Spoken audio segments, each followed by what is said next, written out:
प्रधानमंत्री चीन को लाल आंख दिखाने की बात करता था। भारतीय सीमा के करीब चीन ने अपना पूरा आर्मी नेटवर्क बिछा लिया है। प्रधानमंत्री नरेंद्र मोदी को चाइना से वापस आए 2 महीने भी नहीं हुए हैं और चाइना फिर से जोरों शोरों से अरुणाचल प्रदेश को अपनी टेरिटरी बुलाने लगा है।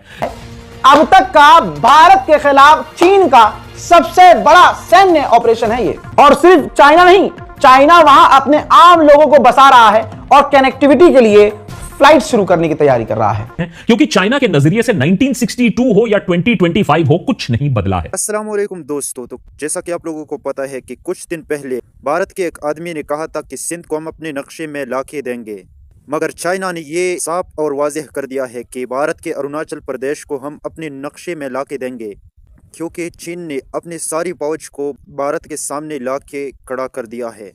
इस बात पर इंडियन मीडिया बहुत ज़्यादा रो रही है, क्योंकि जो भारत पाकिस्तान से कश्मीर और सिंध के लेने की बात करता है, उस भारत के खिलाफ चीन लगा हुआ है। प्रधानमंत्री चीन को लाल आंख दिखाने की बात करता था।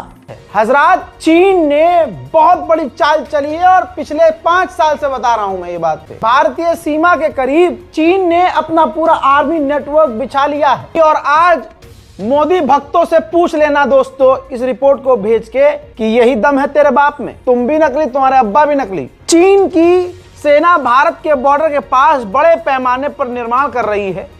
चीनी आर्मी तिब्बती पठार पर नए बड़े एयरफील्ड और दूसरी सुविधाएं तैयार कर रही है। उसकी पहुंच हिमालय के ऊपर मुश्किल पश्चिमी सीमा तक बढ़ जाएगी। चीन तिब्बत के पठार पर न सिर्फ सैन्य बल्कि नागरिक उपयोग वाली सुविधाओं का भी नेटवर्क खड़ा कर रहा है। इससे युद्ध या संघर्ष जैसी स्थिति में चीनी सेना की पहुंच यहां आसानी हो सकेगी। हजरत, अगले इस मेन मुद्दे को पढ़िए। भारतीय सीमा के पास चीन की नई फैसिलिटी समुद्र तल से 14,100 फीट ऊंचाई पर स्थित है। इंजीनियरों को यह सुनिश्चित करने के लिए कड़ी मेहनत करनी पड़ेगी कि रनवे ठंड से फटे नहीं।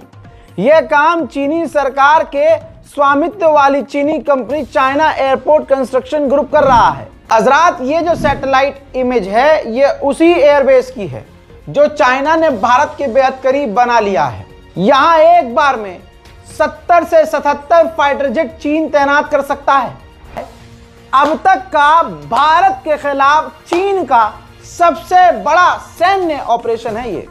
और सिर्फ चाइना नहीं, चाइना वहां अपने आम लोगों को बसा रहा है और कनेक्टिविटी के लिए फ्लाइट शुरू करने की तैयारी कर रहा है। उधर चाइना के आगे जितना मोदी जी लेट रहे हैं, चाइना उतना ही छाती पर चढ़ रहा है। और मोदी जी में इतना दम नहीं, इनके अब्बा में इतना भक्तों में दम नहीं कि चू कर दे। भाई साहब, अरुणाचल प्रदेश को अपना कह दिया चीन ने। और इतना ही नहीं, अब पाकिस्तान भी सामने आ गया। ये देखिए, पाकिस्तान ने क्या कहा है। पाकिस्तान ने कह दिया कि अरुणाचल प्रदेश चीन का है।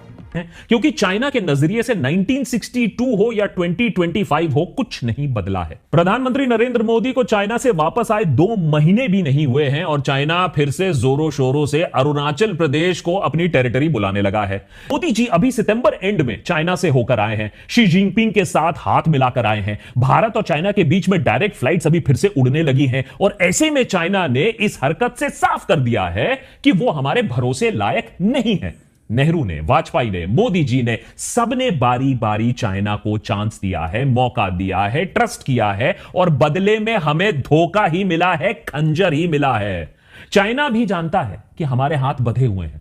आफ्टर ऑल $126 बिलियन का सामान जो हम हर साल इंपोर्ट कर रहे हैं। तो देशभक्त के आज के एपिसोड में समझने की कोशिश करेंगे कि नेहरू से लेकर अटल बिहारी वाजपेयी और मोदी तक हम बार बार चाइना को समझने में गलती क्यों करते हैं, हम क्यों उनकी तरह सोच नहीं पाते हैं और क्यों चाइना बार बार ये जो लेगेसी है, 70 साल पुरानी लेगेसी है हमें खंजर भोंकने का, ये चेंज नहीं करने वाली है। और इसे ना समझना, चाइना को बार बार ट्रस्ट करना हमें महंगा पड़ा है और आने वाले दिनों में और महंगा पड़ने वाला है। सालों तक चाइना ने सिर्फ अरुणाचल प्रदेश के एक हिस्से को, तवांग को, उसको अपना हक माना।